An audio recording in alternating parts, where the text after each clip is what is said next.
دوستو، میرے بھائی اور میری بہنوں، میں آپ کے پاس چند ضروری باتیں لے کر آیا ہوں. نعت بھی ضرور پڑھوں گا. میں حیران ہوتا ہوں کہ اللہ نے یہ نعت پڑھنے کا سلسلہ شروع کروا دیا، کیونکہ تبلیغ میں نکل کے ہر ایک کی ناک میں کنڈا ڈالنا مشکل ہو جاتا ہے. تو وہ اللہ نے کوئی نعت کے ذریعے کچھ، اب آپ لوگ سب نعت سننے آئے ہوئے ہیں، تو اسی چکر میں آپ کو دو چار اپنی مرضی کی باتیں بھی سنا دیتا ہوں، پھر میں نعت بھی سنا دیتا ہوں. تو سب سے ضروری بات وہ یہ کہ جو سمجھنے کی ہے وہ یہ کہ ہم اس دنیا میں کیوں آئے ہیں. یہ سب سے امپورٹنٹ بات ہے. ہم اس دنیا کے اندر آئے ہیں ایک شاندار آخرت بنانے کے لیے. ہم اس دنیا میں کیوں آئے ہیں؟ ایک شاندار آخرت بنانے کے لیے. جو اس نیت سے دنیا میں زندگی گزارتا ہے، اللہ رب العزت دنیا اس کی خود بناتے ہیں. انسان اپنی محنت سے اپنی دنیا نہیں بنا سکتا. انسان اپنی محنت سے اپنی دنیا نہیں بنا سکتا. وہ اپنے آپ کو نہیں بنا سکتا تو باقی دنیا کیا بنائے گا؟ ٹھیک ہے، میں چاہوں کہ میری جوانی کبھی بڑھاپے کی طرف نہ جائے، یہ ہو نہیں سکتا. میرا اپنے اوپر تو زور چلتا نہیں ہے. نہ میں اپنی مرضی سے آیا، نہ اپنی مرضی سے رہ رہا ہوں، اور نہ اپنی مرضی سے دنیا سے جاؤں گا. یہ کیسی دنیا ہے کہ اس کی کوئی بھی چیز میرے قابو میں نہیں ہے. آپ یہاں رہتے ہیں، میں کراچی میں رہتا ہوں، کوئی لاہور میں رہتا ہے، کوئی پنڈی میں رہتا ہے، اور آپ کو پتہ ہے کہ یہاں آپ اپنی مرضی سے نہیں آئے ہوئے. یہ بھی بڑی عجیب بات ہے. قرآن میں اللہ فرماتے ہیں 5 چیزیں ایسی ہیں جس کے بارے میں کوئی نہیں جانتا. جو اس کے بارے میں جو بات کر رہا ہے سب غلط کر رہا ہے. 5 چیزیں کون سی ہیں؟ سب سے پہلے ان اللہ عنده علم الساعہ. اللہ کہتے ہیں سوائے اللہ کے کوئی نہیں جانتا قیامت کب آئے گی. وَيُنَزِّلُ الْغَيْثَ. بارش نے کب، کہاں اور کتنا برسنا ہے کوئی نہیں جانتا. رزق کس کے پاس کتنا پہنچے گا اللہ فرماتے ہیں کوئی نہیں جانتا، صرف میں جانتا ہوں. وَيَعْلَمُ مَا فِي الْأَرْحَامِ. ماں کے رحم میں یہ تو معلوم کر لیتے ہیں کہ بیٹا ہے یا بیٹی ہے، لیکن اللہ فرما رہے ہیں یہ نہیں معلوم کر سکتے کتنا جیے گا، کتنا کہاں رہے گا، کیا کھائے گا، کیا پیے گا، نیک ہوگا، بد ہوگا، فرما بردار ہوگا، نافرمان ہوگا. اللہ فرماتے کوئی نہیں جانتا.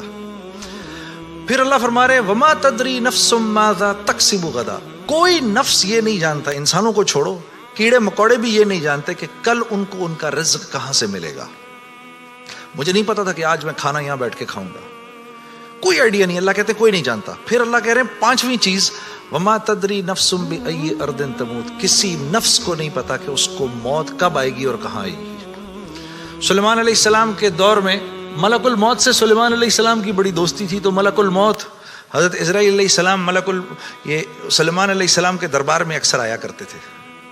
تو ایک دن دربار میں آئے تو ایک آدمی کو بار بار دیکھ رہے، وہ گھبرا گیا. کسی کو ملک الموت دیکھے اس کی ویسی جان نکل جائے گی کہ یہ مجھے، اور وہ بھی بار بار دیکھے تو ویسے ہی ہوش اڑ جائیں گے. تو اس نے سلیمان علیہ السلام سے کہا کہ جی ملک الموت مجھے بار بار دیکھ رہے ہیں، آپ ایسا کریں مجھے تو ہندوستان پہنچا دیں. تو انہوں نے ایک جن سے کہا بھی اس کو ہندوستان پہنچا دو، تو ہندوستان پہنچا دیا ان کو. تو بعد میں سلیمان علیہ السلام نے ملک الموت سے پوچھا کہ تم اس آدمی کو بار بار کیوں دیکھ رہے تھے؟ کہتے میں حیران ہو رہا تھا کہ اللہ نے مجھے کہا کہ اس کی جان ہندوستان میں نکالو، یہ یہاں کھڑا کیا کر رہا ہے. وما تدری نفس بأی ارض تموت. کسی نفس کو نہیں پتا اس کو اس کی موت کل کہاں آئے گی. یہ 5 چیزیں کوئی نہیں جانتا. اب ان 5 چیزوں کا براہ راست ہماری زندگی سے تعلق ہے. تو پھر یہ کیسی زندگی ہے، یہ کیسی دنیا ہے جس کے بارے میں کچھ بھی نہیں جانتا. تو اللہ رب العزت نے دنیا کا بننا بگڑنا یہ انسان کے ہاتھ میں نہیں رکھا. یہ انسان کے ہاتھ میں نہیں رکھا. اور اختیار کتنا دیا؟ ہم کہتے ہیں نا بھائی انسان کو اختیار ہے. بھائی اختیار کتنا دیا؟ اختیار اتنا دیا، کسی نے حضرت علی کرم اللہ وجہ سے پوچھا کہ حضرت یہ میرے پاس دنیا میں کتنا اختیار ہے؟ کہا ایک ٹانگ اٹھاؤ اپنی. تو اس نے اپنی ایک ٹانگ اٹھا لی. کہا جی دوسری اٹھاؤ. کہا جی وہ نہیں اٹھا سکتا. کہا بس اتنا اختیار ہے تیرے پاس. انسان کے پاس اتنا اختیار ہے. اور جو اختیار ہے وہ کیا ہے یہ جاننا بڑا ضروری ہے.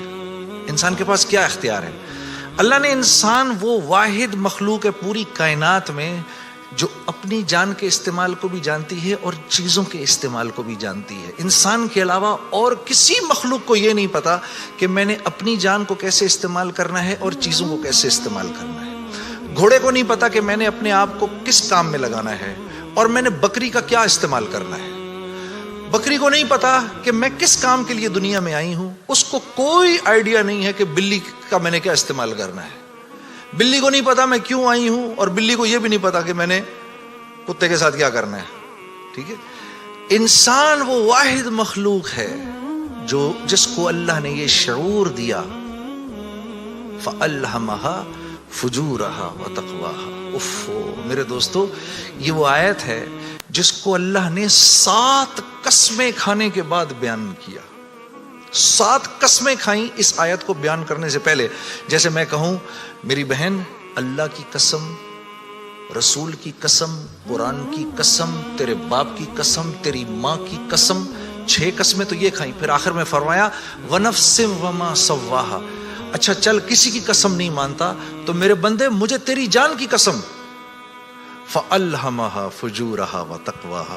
کل قیامت کے دن آ کے مجھے نہیں کہنا یا اللہ مجھے نہیں پتا تھا سیاہ کیا ہے اور سفید کیا ہے. مجھے نہیں کہنا کل یہ قیامت کے دن, کیونکہ فَأَلْهَمَهَا الہام کیا ہے, میں نے تجھے الہام کیا ہے. اچھائی اور برائی کا فرق میں نے تیرے اندر ڈالا ہے اور یہ ڈال کے تجھے دنیا میں بھیج دیا ہے. جیسے کوئی بھی معاشرہ ہو اس میں سچ اچھا سمجھا جاتا ہے, جھوٹ برا سمجھا جاتا ہے, چاہے وہ مسلمانوں کا معاشرہ ہو چاہے غیر مسلموں کا ہو. بےایمانی ہر معاشرے میں بری سمجھی جاتی ہے, ایمانداری ہر معاشرے میں پسند کی جاتی ہے. راست بازی, سچائی, بینگ اپ رائٹ, یہ ہر معاشرے میں پسند کیا جاتا ہے, اور ظلم ہر معاشرے میں برا سمجھا جاتا ہے. جسٹس ہر معاشرے میں اچھا سمجھا جاتا ہے, قتل ہر معاشرے میں برا سمجھا جاتا ہے. تو اللہ پاک فرما رہے یہ چیزیں دے کے میں نے تمہیں دنیا میں بھیجا ہے, میں نے تمہیں تمہاری جان کا استعمال بتا دیا, چیزوں کا استعمال بھی سکھا دیا. تو یا اللہ میں نے جان کا کیا استعمال کرنا ہے, میں نے جان کا کیا استعمال کرنا ہے. تو اللہ پاک فرما رہے قد افلح من زکاہا, تو نے اپنی جان کا تزکیہ کرنا ہے تو تو کامیاب ہو جائے گا.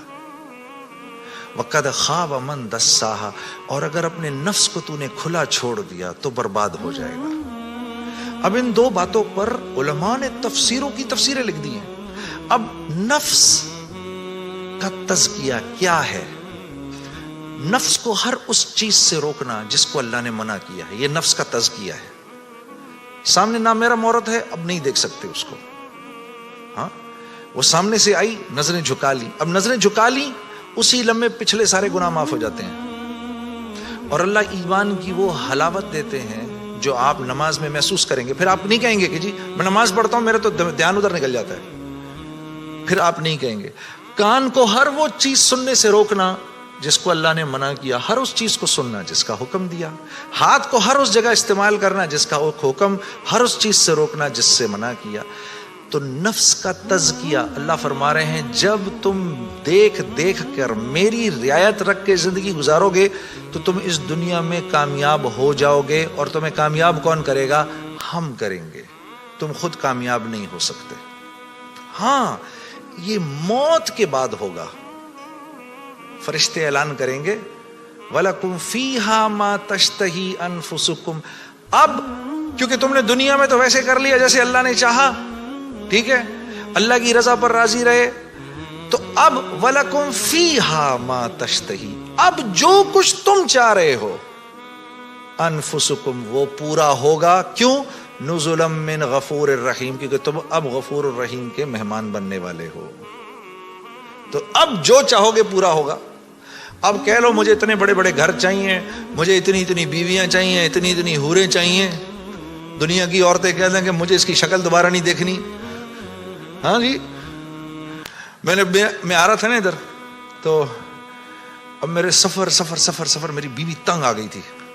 تو مجھے کہنے لگی کہ اب آپ کیا کر رہے ہیں؟ میں نے کہا عائشہ اتنا بڑا کام ہے, مجھے جانے دو. تم جنت میں میرے سے 500 سال پہلے نہیں جانا چاہتی؟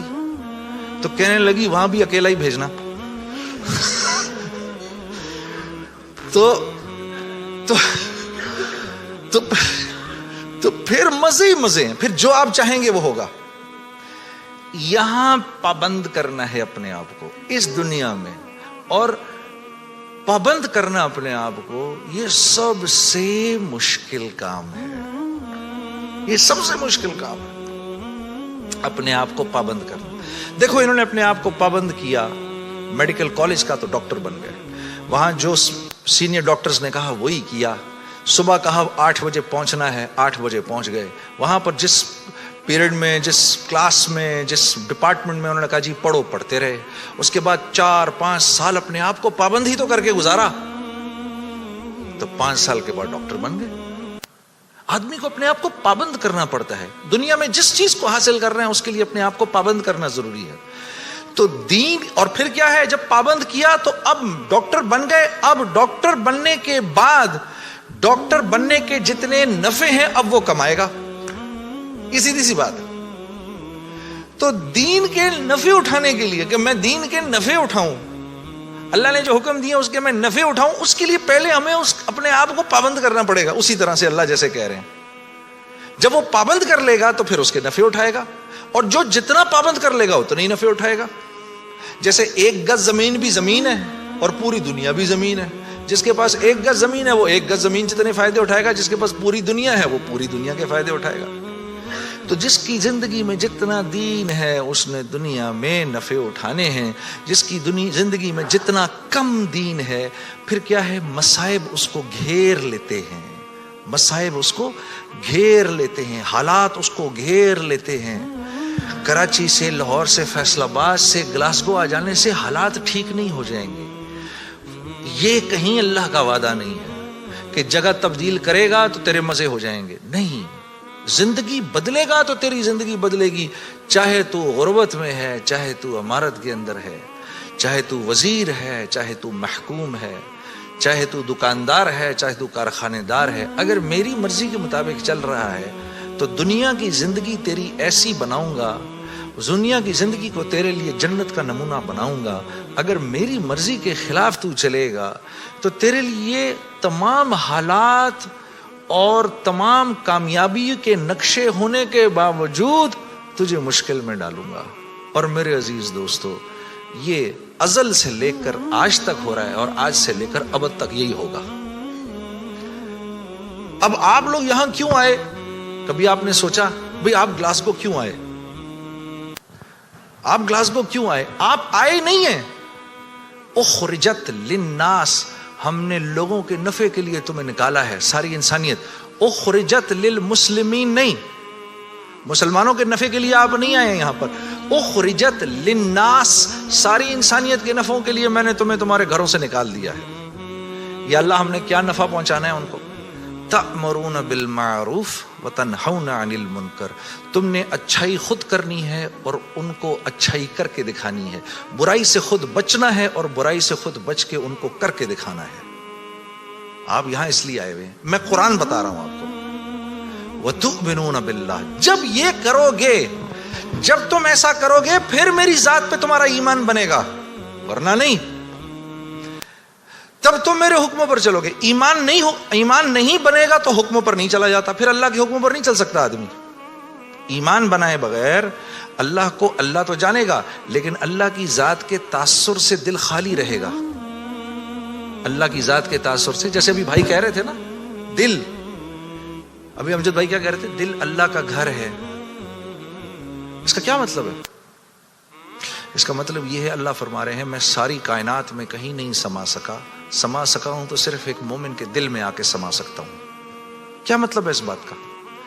اس بات کا مطلب یہ ہے کہ جیسے میں بھائی کے گھر مہمان آؤں, اگر یہ مجھ سے محبت کرتے ہیں, اگر میرا ان کا ایک تعلق ہے, تو یہ کیا کریں گے, میرے آنے سے 2-3 دن پہلے ہی گھر کو صاف کر دیں گے, گھر صاف کریں گے. پھر جس کمرے میں میں نے رہنا ہوگا اس کا کوشش کریں گے کہ بھئی یا تو اگر اس میں اٹیچ باتھ روم ہے تو باتھ روم کلین کیا جائے, پھر اگر باتھ روم قریب میں, یا اگر وہاں اندر نہیں ہے تو قریب میں جو باتھ روم ہے اس کو صاف کیا جائے. گھر کی شیٹس بیڈ پہ نہیں لگیں, پردے صاف ہوں, قالین صاف ہو. بھئی بچوں کو اب کمرے میں نہیں چھوڑنا, بھئی خراب نہ ہو جائے, بھئی کل آ رہے ہیں, بھئی جنید صاحب کل آ رہے ہیں یہاں پر. یہ کیا مطلب ہے اس کا؟ یہ مجھ سے محبت کرتے ہیں, یہ نہیں چاہتے کہ میں, میرے دل میں ذرا سی بھی خلش آئے کہ یار یہ مجھے کس کمرے میں. یا کبھی ایسا ہوا ہے کہ گھر میں کوئی نیا مہمان آ رہا ہو تو جس کمرے میں اس کو ٹھہرانا ہے اس کمرے میں بچے بھی کھیل رہے ہیں, گند بھی ہو رہا ہے, اور جب آئے تو بچوں کو کہا کہ ایسا کریں, یہ بچے بھی ادھر ہی کھیلتے رہیں گے, تسی بھی اپنا سامان اتھے ہی رکھ دو کدھر.